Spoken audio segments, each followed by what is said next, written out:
All right. Hello, everyone, and welcome to today's lecture.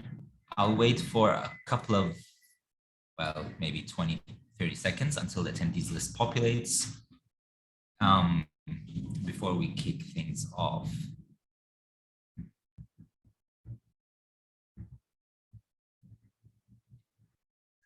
All right, it's populating pretty quickly, which is good. Okay, so welcome to the fifth lecture in the lecture series. Let me share my screen here. There we go.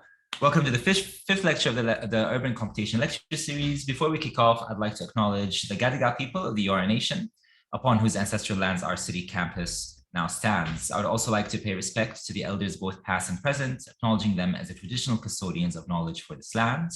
I'd further like to acknowledge the traditional custodians of the various ancestral lands from which everyone in attendance is joining today, and to pay my respects to those elders past and present.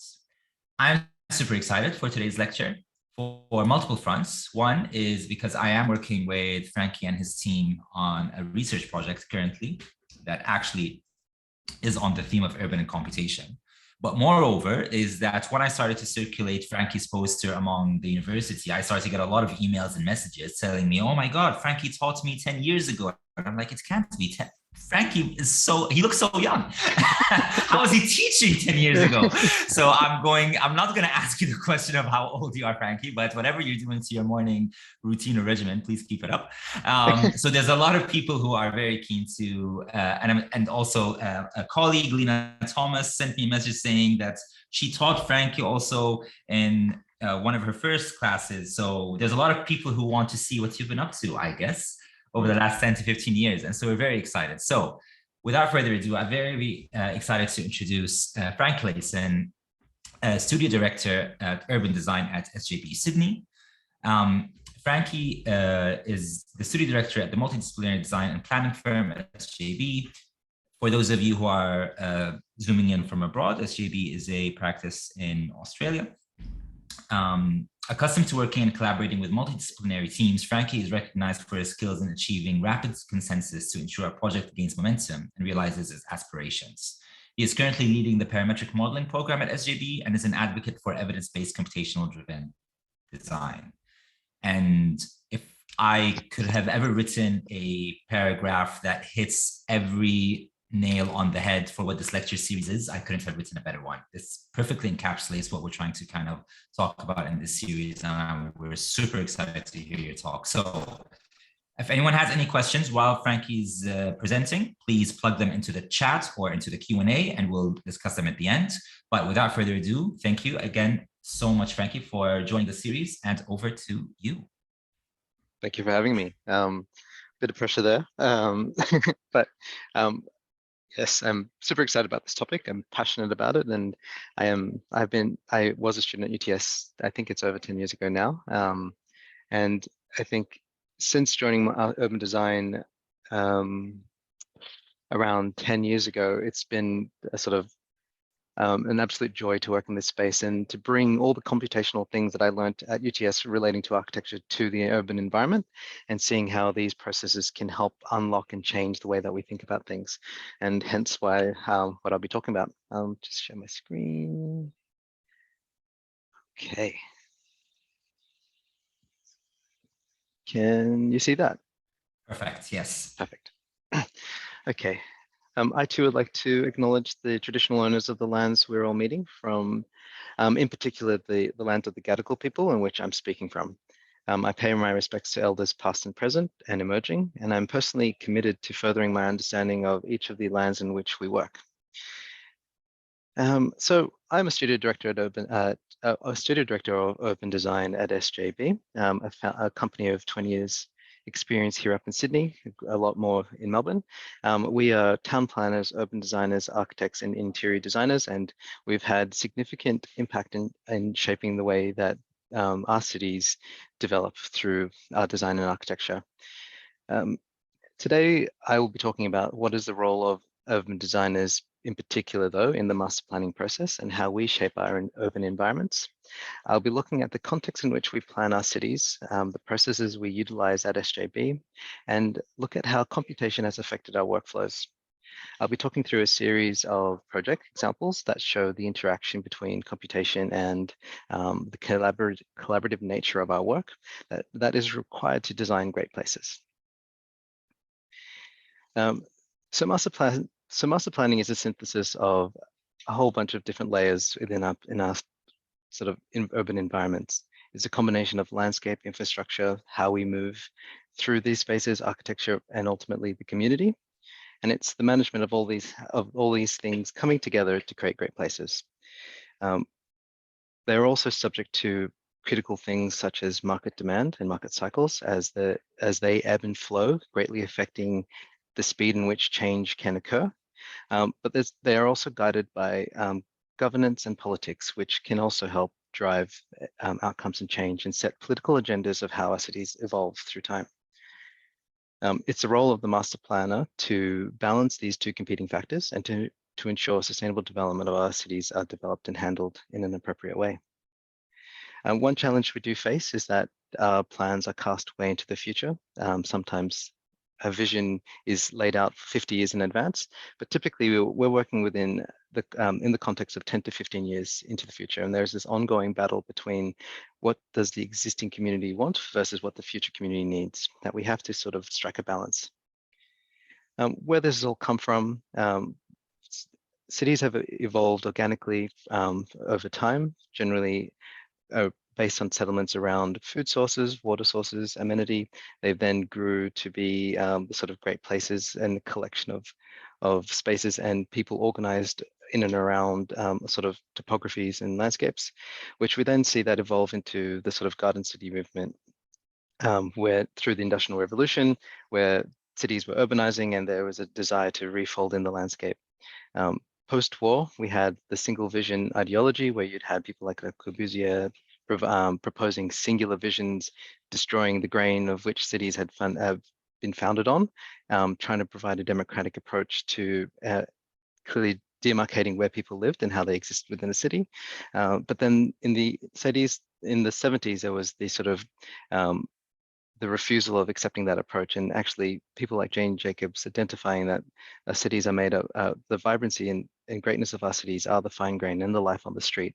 And by bringing these sweeping movements of infrastructure, effectively what that starts to do is erode that sort of quality of life that we've grown to love. To today, what we've effectively now, as our thinking around cities have developed and technology and we have greater understanding of technology, we've now got this sort of master planning process, which helps set strategic visions for our cities, and then we'll start to lock these into a series of plans, which start to organize infrastructure, people, places, open space, to provide a roadmap of how cities can evolve and still balance amenity and housing and jobs and employment and opportunities. So the master planning process, how this arrives is effectively a balancing of two competing interests. It's effectively strategic planning, which sets the political agenda, and it sets how a city can grow and develop over time. And that balances place and the qualities that make the places in which we're planning. From the top down, how planning is changed here in New South Wales. Effectively, there is a district plan or a region plan, which sets the strategic aspirations of how the city is going to grow in the sort of next 20 to 50 years, identifying where people are living, where will the jobs be, where the key infrastructure that needs to be prioritized, how is the city organized at a very strategic level. This is then distilled into a series of plans that support it, that get into more and more detail and provide the planning framework in which we design and operate, and it gives sort of the planning framework for which the architects and the designers need to respond to. And then from the bottom up, urban designers take into consideration the open space, the local character, how do people move through it, how do we provide housing diversity, do we have the right social infrastructure, active frontage, tree canopy, amenity, density and parking that ensures that we create great places, but we also safeguard the places that are special. And from the master planning process, as I hinted before, it is this balancing act between the sort of strategic top-down aspirations and the bottom-up qualities of place, qualities that make great place. And what we see is that we do generally need to understand how trends in the market or political cycles can affect this, as sometimes you can go from there is a big push or a need for employment and providing housing or a backlog of infrastructure that needs to be integrated within communities, or sometimes when this can shift and there's a greater need for safeguarding amenity or protecting a local character. And so through a life of a project, what is place-oriented and bottom-up might actually gravitate to strategic priorities, meaning we place greater emphasis on these competing aspects.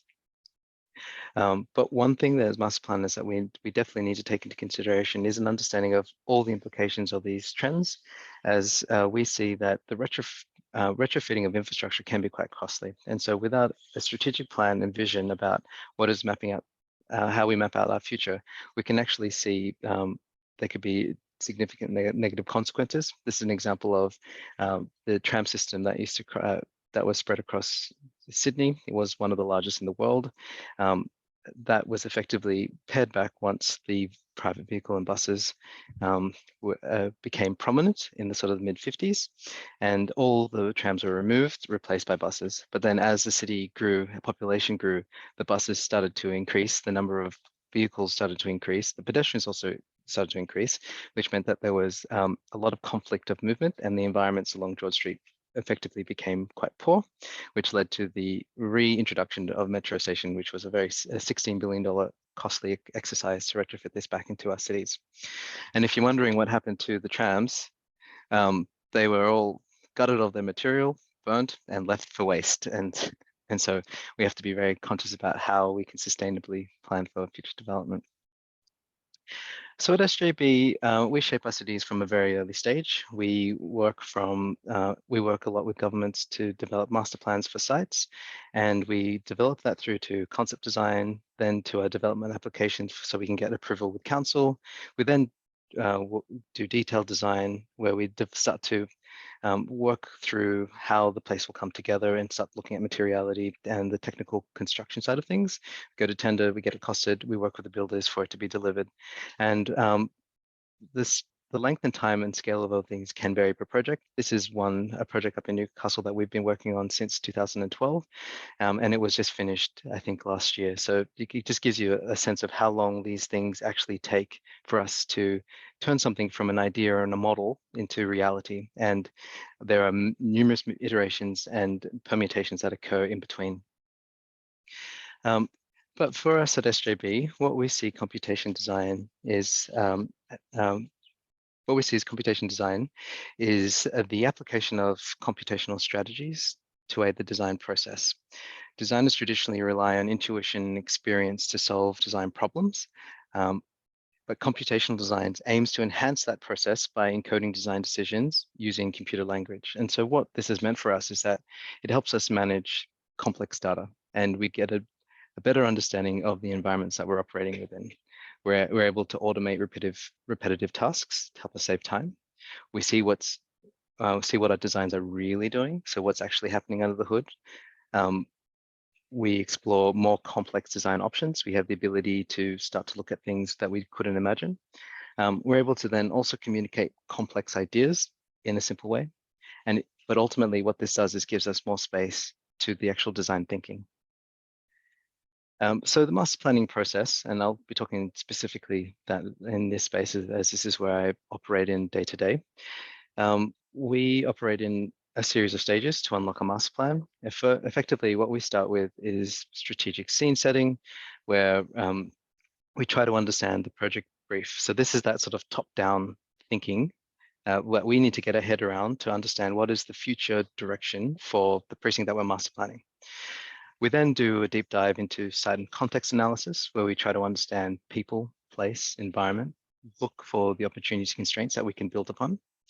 We then work on a vision and principles, looking at what are the future aspirations of the place and try to define what does success look like? How do we deliver the strategic aspirations based on the place in which we're operating within?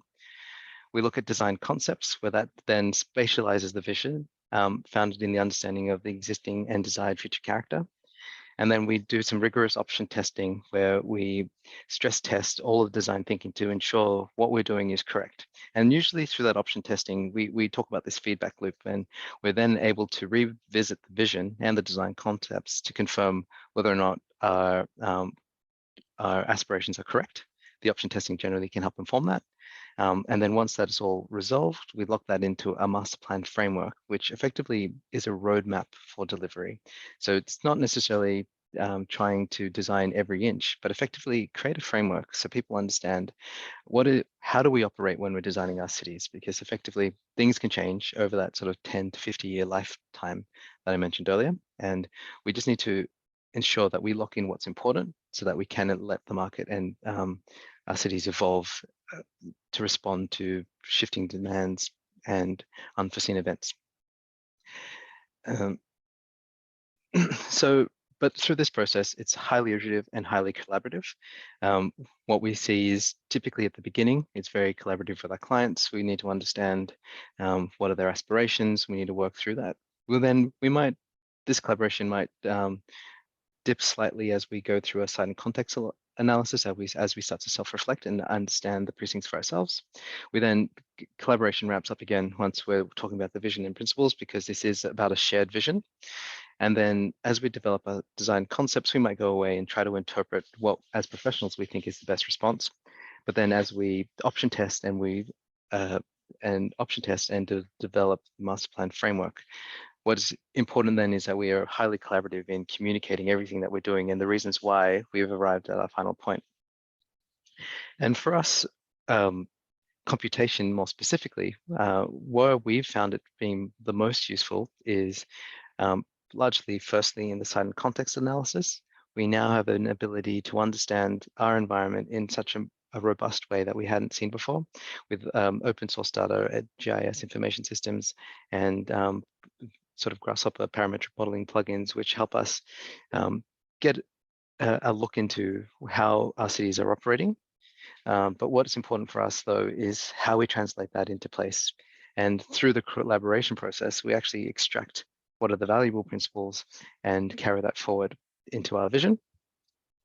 And then the second part in which computation plays a significant role is through the design concept stage and option testing, where it enables us to really understand the impact of what we're doing. And it really gives us good clarity. And as I mentioned earlier, we can see what's actually happening and helps provide us with the evidence base to justify our designs and our testings when we then reapproach the community and we put forward what the sort of roadmap of their future is going to look like. So what we see computation really unlocking is a wealth of information, which is super important to give us robust reasoning for what we're doing. But the main challenge that we face is that design is subjective, and we have to manage many different voices and many different opinions. You might even look at this slide and think, oh, why has he done that? This is not a great slide. This is weird. This is departure from the norm.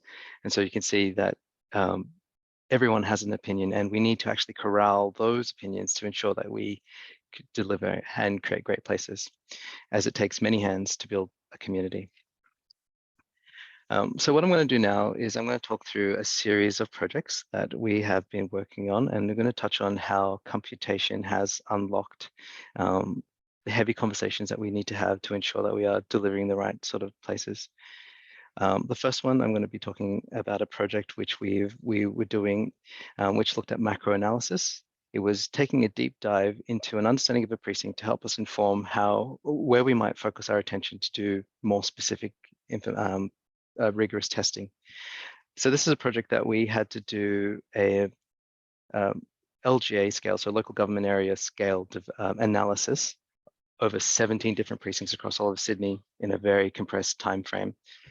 So firstly, what we did is try to understand the context. Then we look into the policy of that place and looking at the planning controls, so where the land uses are, what are the different heights that are applicable, what is the development potential in all these areas, what is the heritage constraints of each of these, and what are the things that we need to take into consideration of that may be of place value.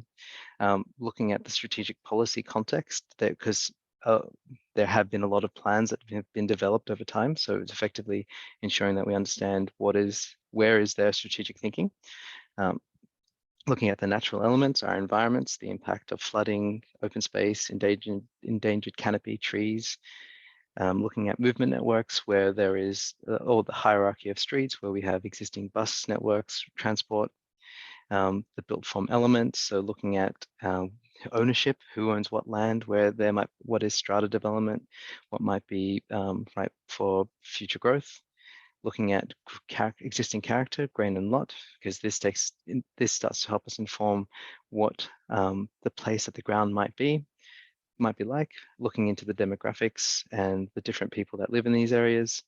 But then at the end of all of this, what's super important is once we have all this data is how we then synthesize and put all this information together. And typically what we do is overlay the different parameters, and this is using GIS to identify all the constraints, and with those constraints are negotiated through consultation. So as we'll take this information and with the client group, we will discuss, all right, what is the barriers to future growth and development in these areas. And so effectively with a lens that is consulted upon, we apply this and then we start to filter out some constraints. We also look at, all right, what do we want to safeguard? What do we want to protect? What do we want to enhance? Through a similar process, we talk about what are the qualities of these places and what are the potential parameters we want to lock in to help identify that or define that. And then it's almost like a flip book.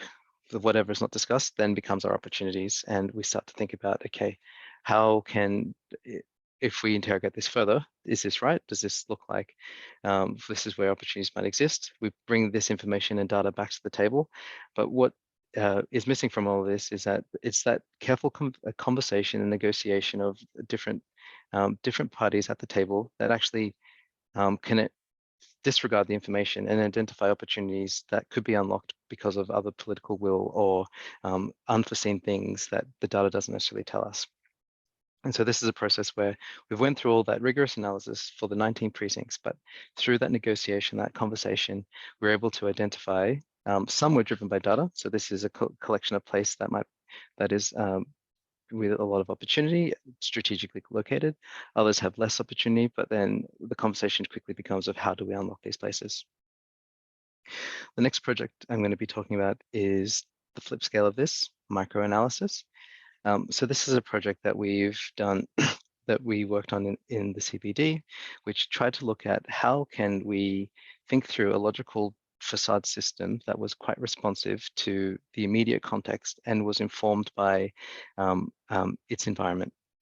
And so what we did is we identified we also needed to take into consideration when working on this project that it was a residential project, and there were also market drivers that were going to influence the outcomes, and it was a design competition, and it was also going to influence the success of the design competition. So things that we determined were critical were the views that you could potentially get from each of the facades of this tower. And so identifying what are low scale views, mid scale views, higher order district views, and horizon views. Also understanding issues of privacy. So looking at the proximity of this building to its neighboring context. We also looked at how we protected the amenity internally. So where would we need to block out harsh sunlight from, say, the western summer sun?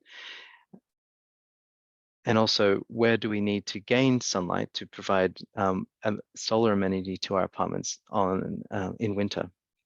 And through this a process of identifying what are the key environmental factors that we need to consider to develop the best residential product for the site, we then start to map these conditions across the elevations, But really the magic comes when it's the synthesis and the overlay of all these competing factors to come up with an understanding of the facade that we can then think through what is then the design solution that navigates and negotiates all of those different competing interests. Ultimately, this is then systematically through Grasshopper, we're able to codify each of these elements, identify how we might deal with the different conditions.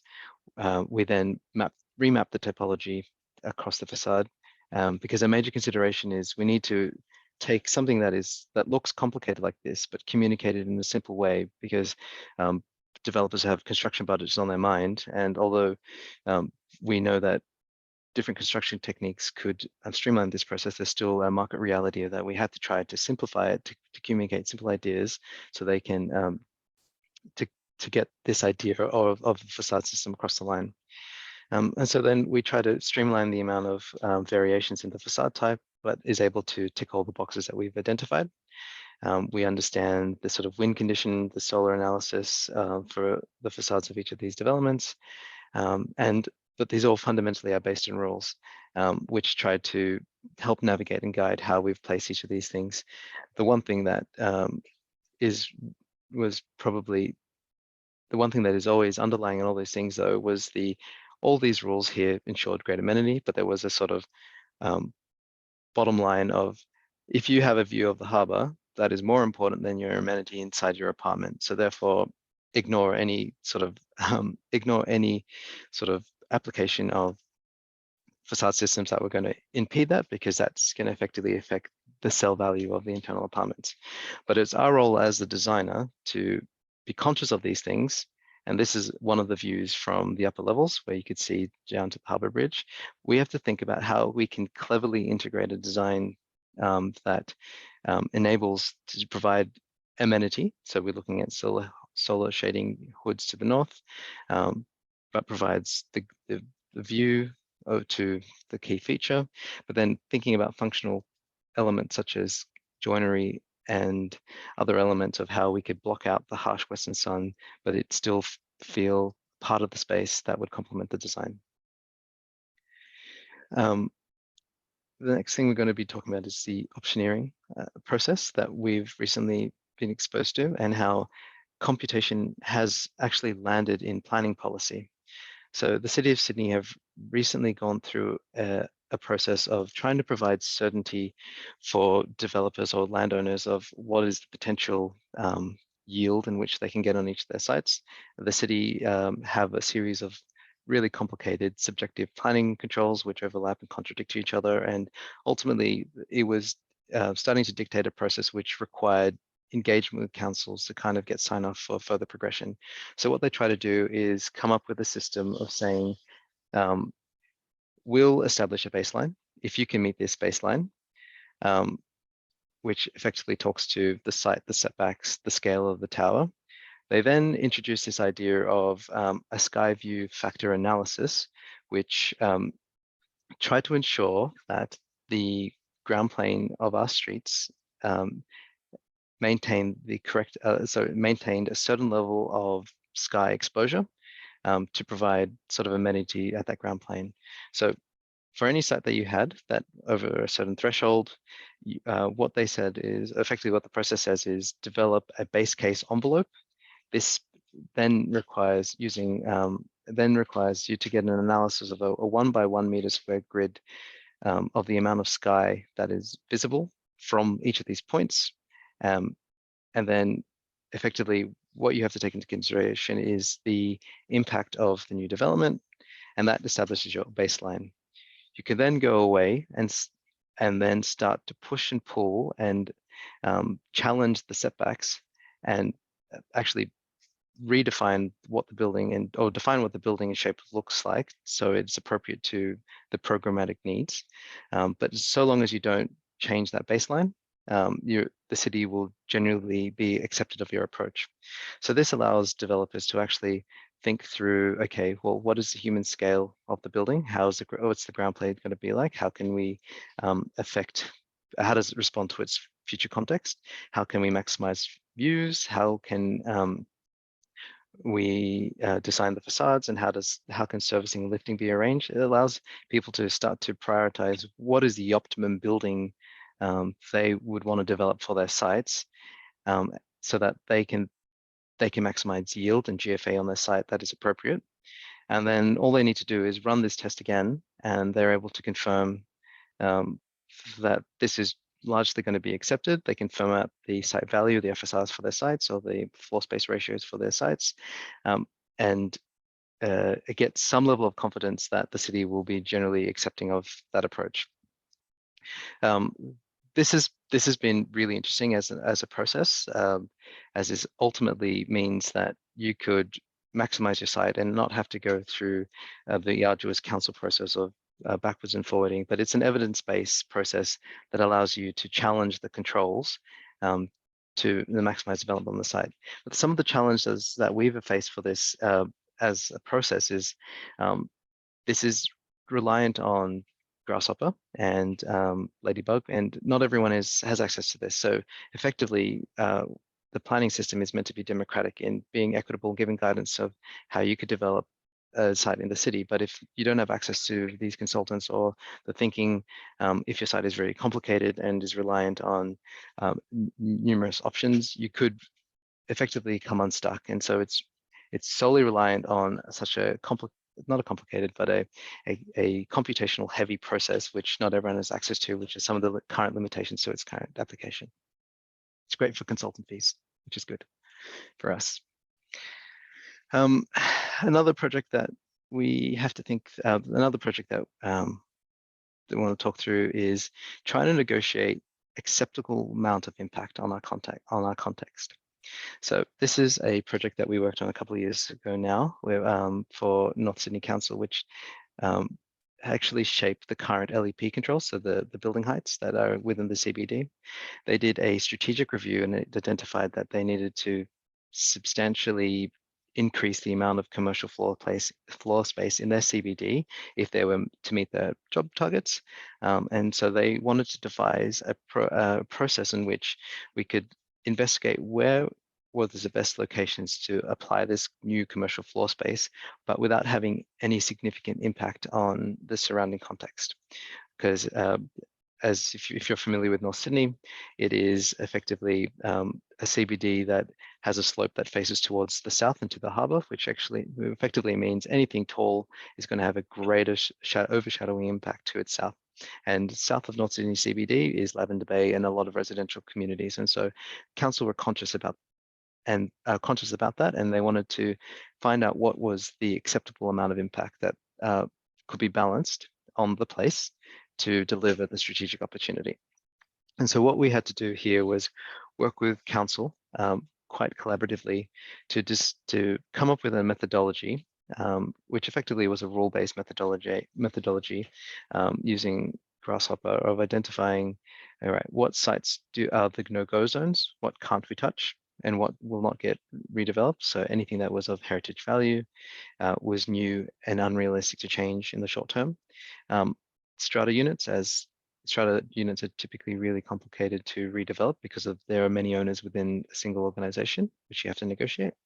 And buildings where the site area were too small to get a good outcome or a good logical footprint. We then, the process was, okay, once we've defined the buildings that we were with that, or the sites that weren't going to be part of the test, where are the areas that we want to safeguard? And so we identified the areas in which we were going to develop solar clipping planes. But this is where the optioning really came in. Council then dialed up and dialed down the level of impact that they were going to have, so they could make decisions of what would be an acceptable amount of impact. So then what we developed was what we called a solar envelope, which effectively was a plane, which was constructed from a series of clipping planes, which provided a sort of umbrella or a roof that if you had gone over this, then you would start to have impact on the spaces that we've determined previously as where we don't want to have impact. And so it helps us provide a guide of the maximum development potential. So the first one was looking at what happens if we had no impact on the residential in the surrounding areas. The second one was, okay, we might accept that the existing buildings might have some impact, and therefore any new buildings won't have any impact.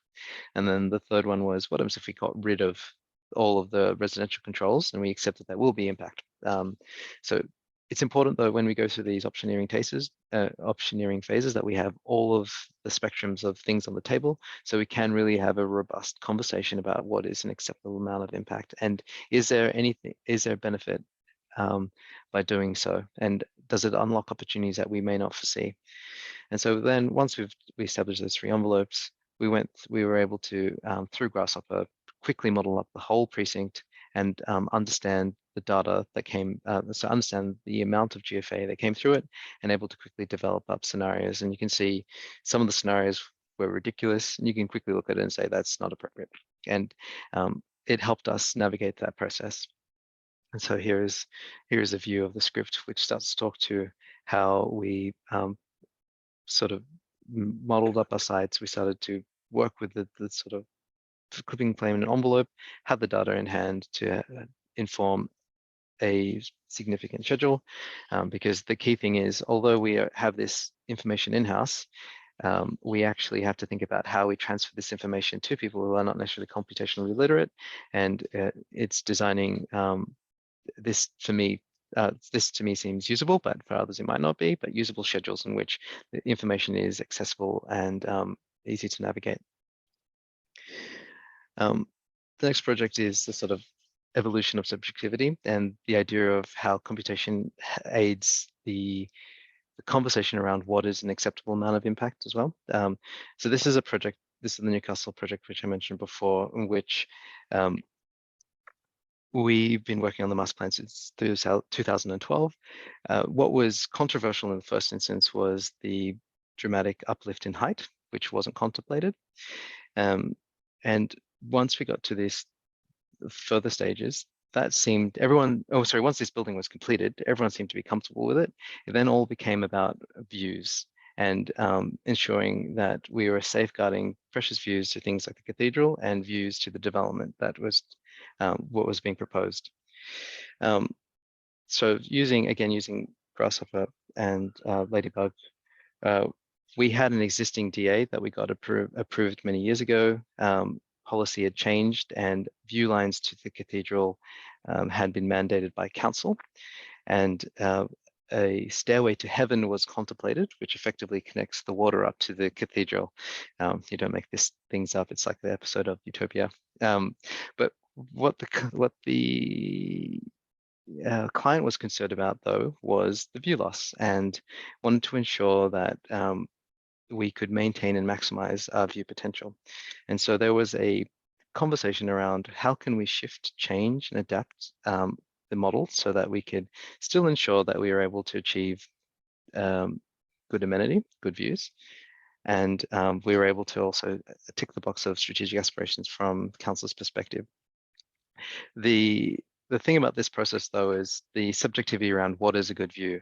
In this option, there was countless conversations with the developer and unfortunately the real estate agents who are selling this product about, we need to have the harbor view, we need to have the view to this. They are going through and identifying what the significant view, and so we have to collectively coordinate how we respond to those things and make design decisions that help us respond to these. And we play with form because we're also balancing what is a great building, what is the ground plane, and we're able to use these parametric tools to quickly test the shifts in our forms to confirm that our design approach is ticking multiple boxes.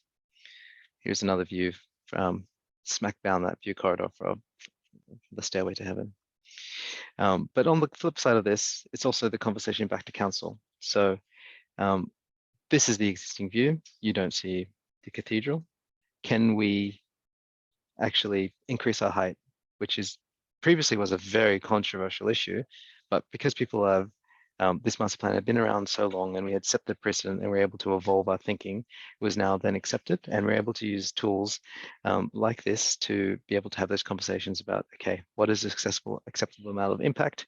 If I now can see all the view, the trade-off is that there's a little bit of sky here. Is that acceptable? Is that going to affect anyone? Can we move forward as this is a design approach, which was successful in helping us navigate? It also talks to the quality of models and things these days. Previously, in the first iteration of this testing, we would be out on site with a camera, taking a photo, stitching it into our Rhino models, and then playing with the camera aperture until we got this sort of perfect montaging stitch view. There's now sophisticated LiDAR models, which that's a thing of the past, and thankfully we don't have to do that anymore, and time does not need to be spent on that. The next thing I want to talk about is simplifying complexity. And so this is a project where it's a regeneration project where we're contemplating an obscene amount of development, so 15,000 homes. It's a huge area and I think the critical thing that we wanted to understand, or the client wanted to understand, is that in the future, as this place is developed and as it evolves, can we meet the basic planning requirements that we face today? This is probably 50 years of development, but we do have the apartment design guide, which has very strict numerics that we need to meet today. How can we understand how this precinct can achieve that over its course of its life? And so we have this challenge of policy might shift and change into the future, but we have to deal with what we have today, and we have to find a way of giving certainty, but without trying to design 15,000 dwellings.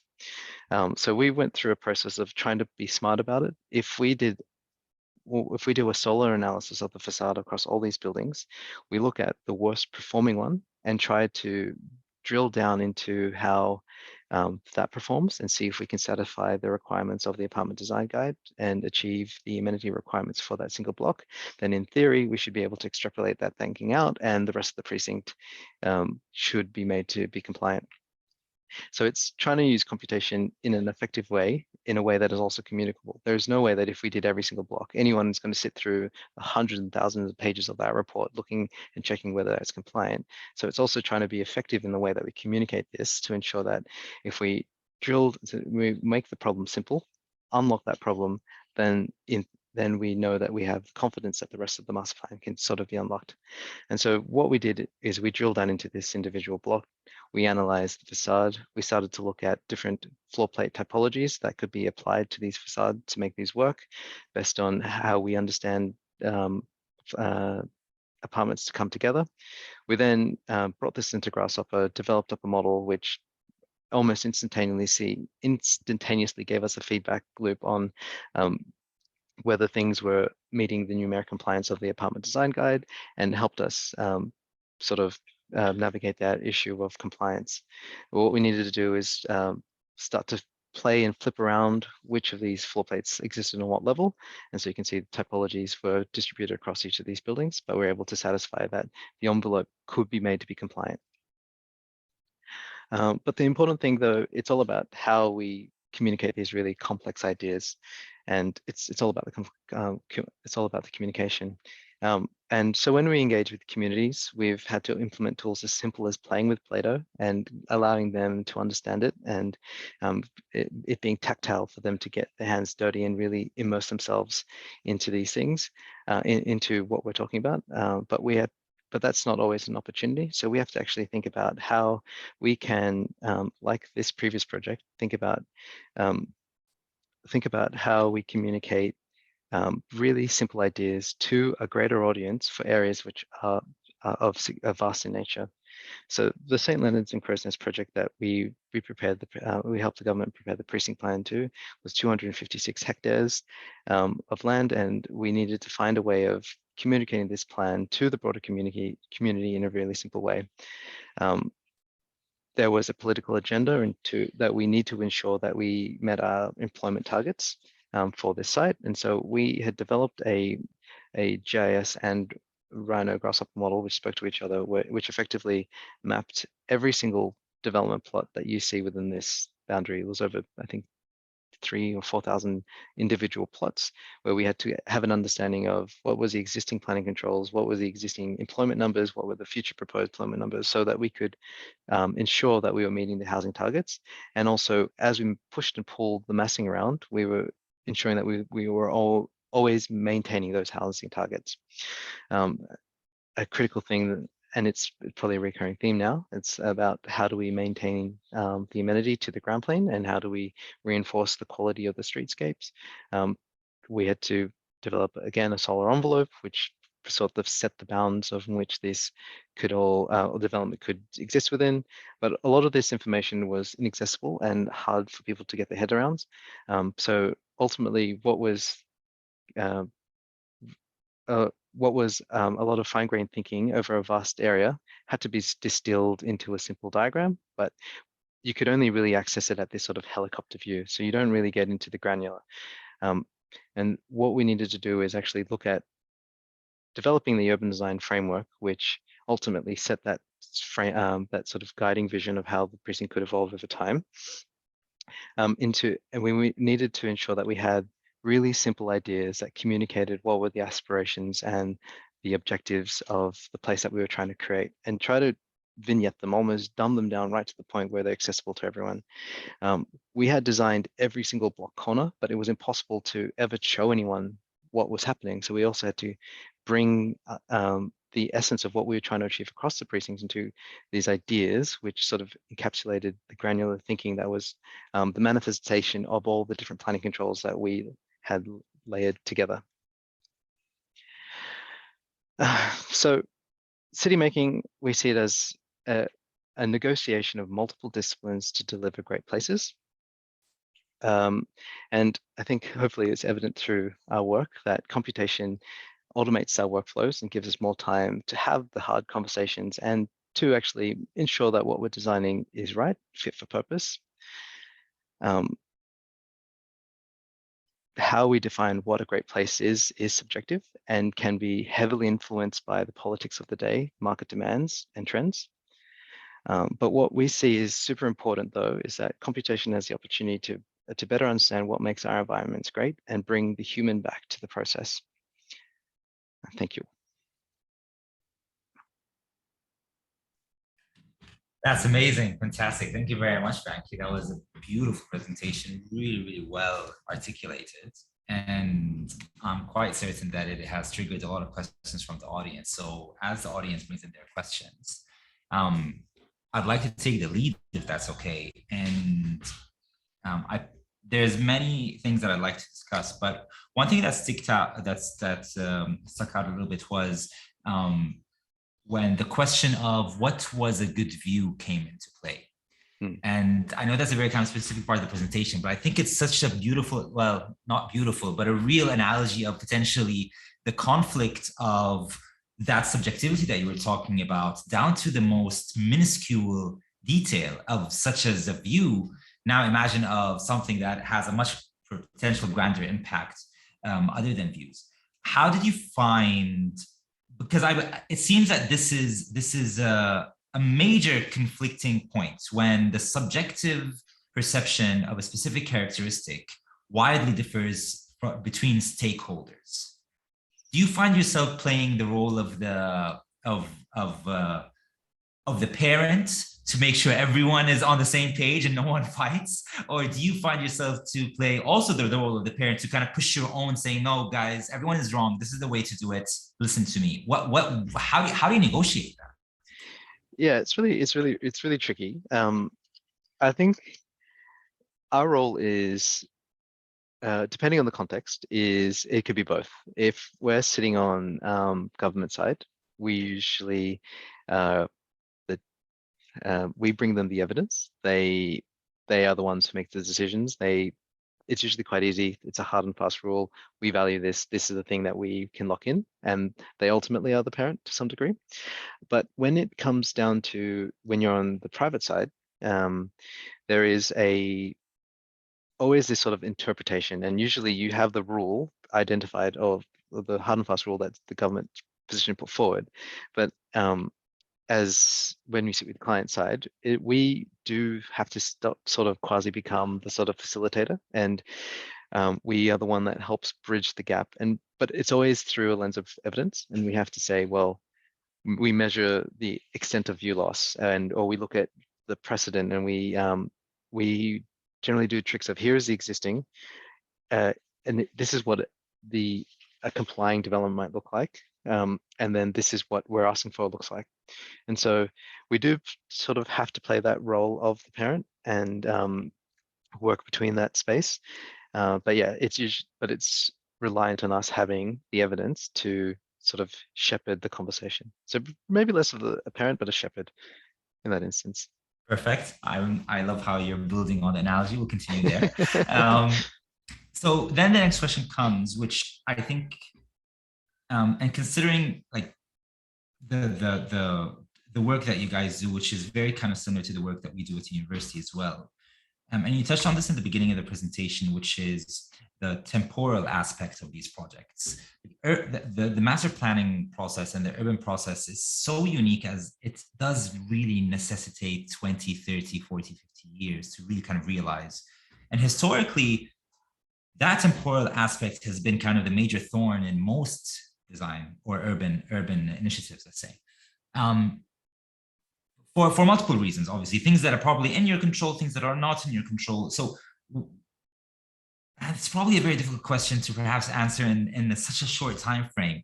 But I'm truly curious, what is your personal position on the element of prediction? How much do you predict and how much do you really leave to, you know what, here's what we cannot predict, but here's what could happen.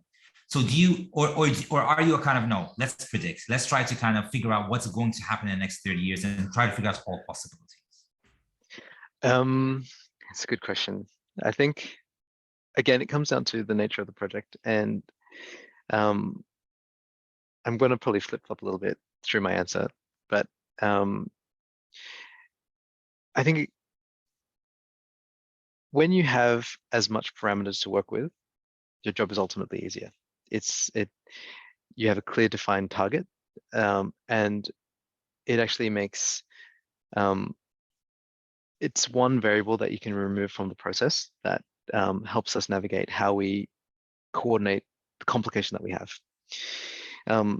And so if it is a project where a lot of these ones were trying to meet housing targets, it was a sort of, here is a target, this is what we're doing. We have to kind of blindly trust the data that's provided to us from a strategic perspective. Because if we open up that can of worms, we also have to ask, why are we asking those questions? Why don't we trust the data that we've been given? That's probably a whole other thing, because we all know that data can be gamed. It can serve a political agenda in itself.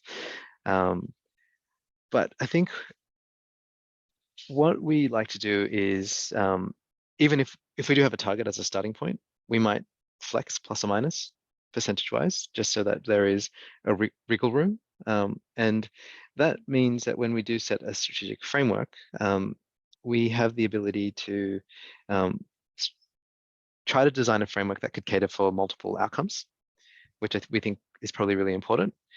But I think the other critical thing, though, is that when you do set a vision and a framework, that these things get revisited at a regular basis. So as a precinct evolves, then and future trends, technology evolves, the thinking around the precinct is also updated.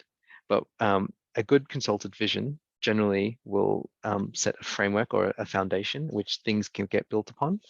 And when you revisit it, you can then think about, and what we found in the past, though, is when we revisit master plans after a certain amount of time, is that the vision, if it's good, it still remains strong, and we keep that. It's effectively the detail that evolves to respond to the new information that we have, and the new data and evidence that we have.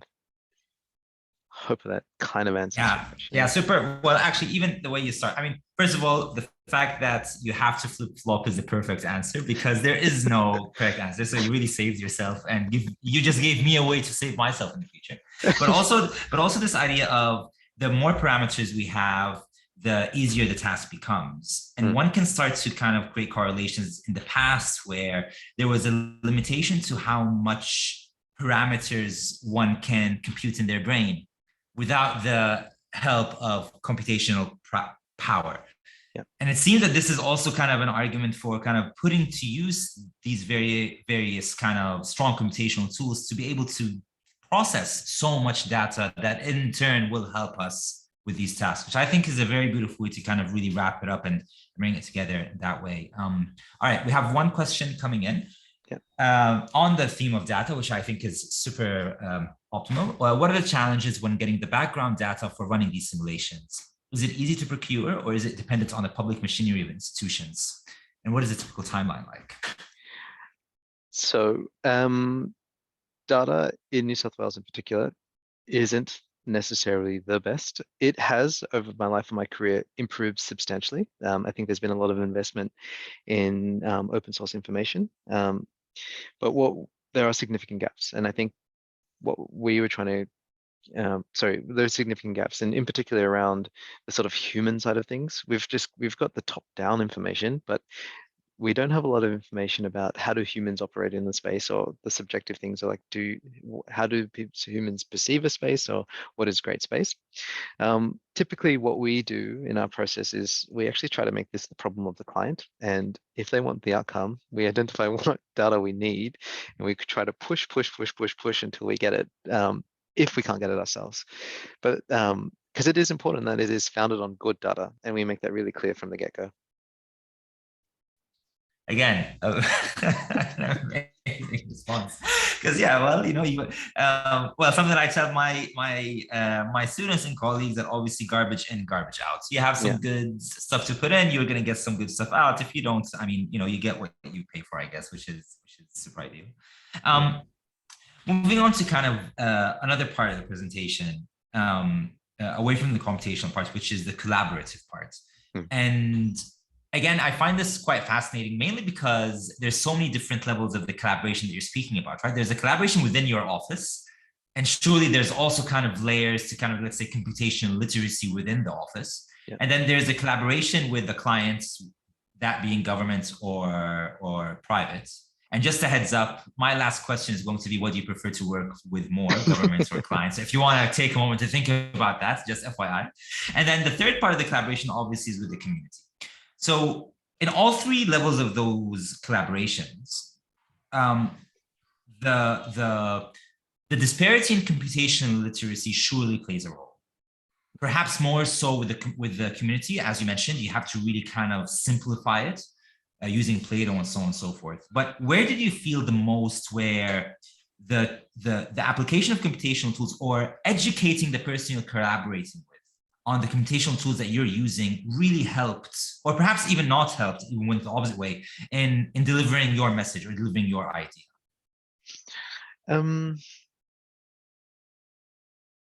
I think for us, it's probably, there's again, there's layers to that. I think it's super important that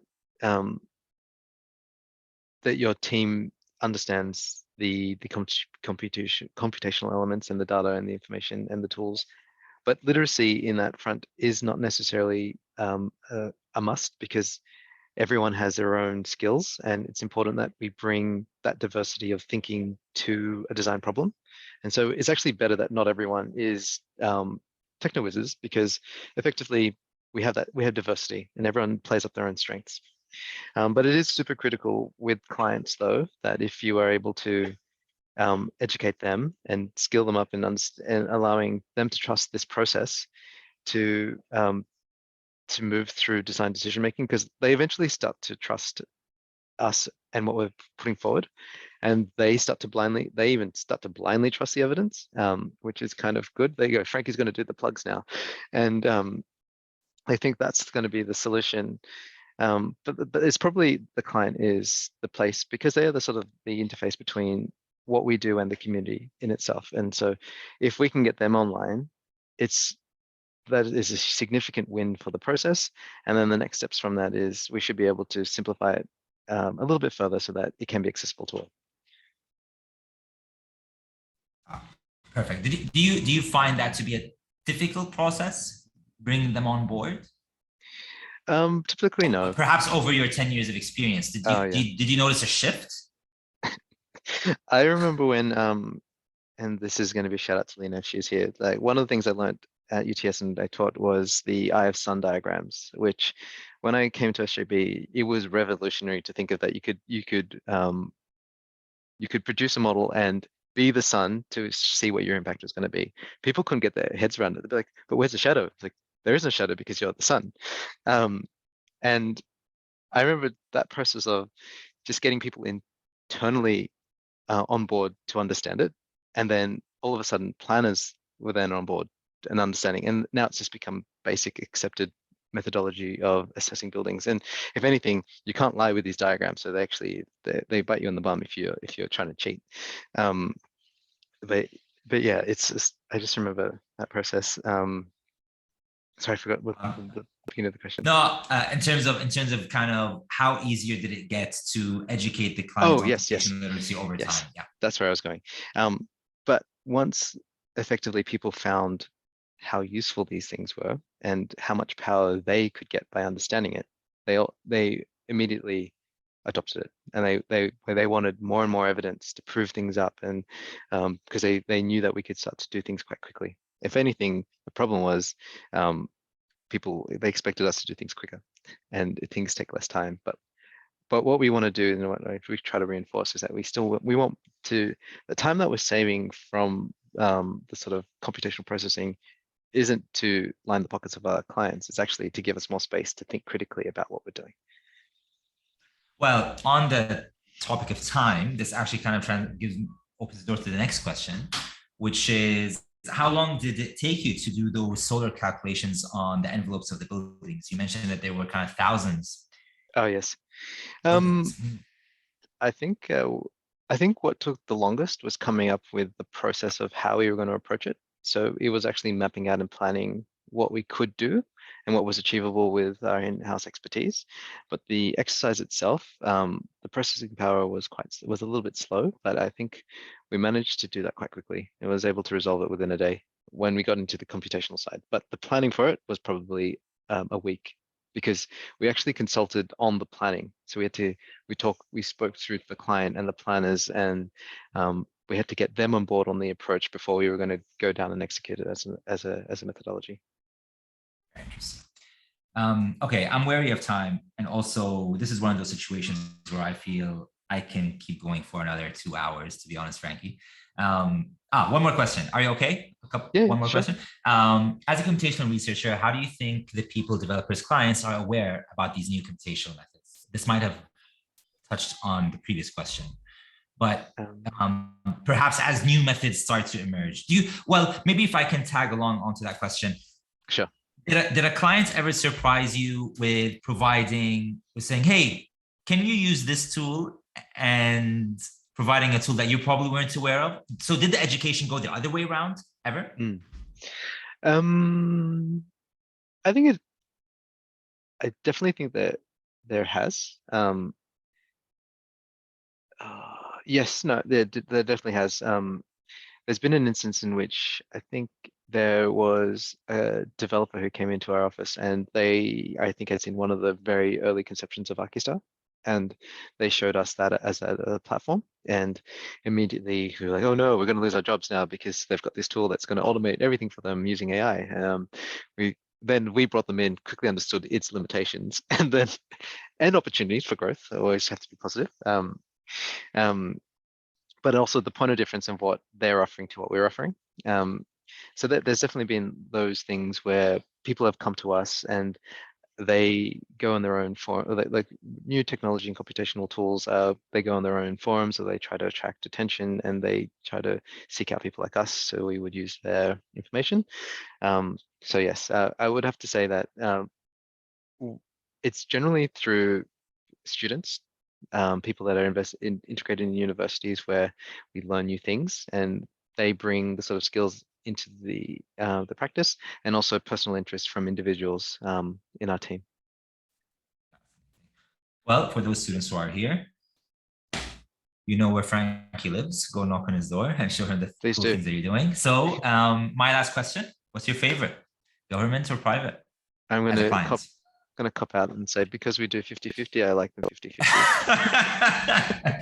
Of course, there's a flip-flop answer to the last question. Yeah. Perfect. I love it. This is great. No, that was fascinating, really, Frankie. And I very much really enjoyed this conversation. And again, I feel I could just continue talking for the next couple of hours, to be honest. But thank you very much. That was a fascinating presentation, fascinating insights, and your time is immeasurably valuable, I know. So thank you very much for giving up your time to speak to us. Thanks again. Thank you. Thank you for having me.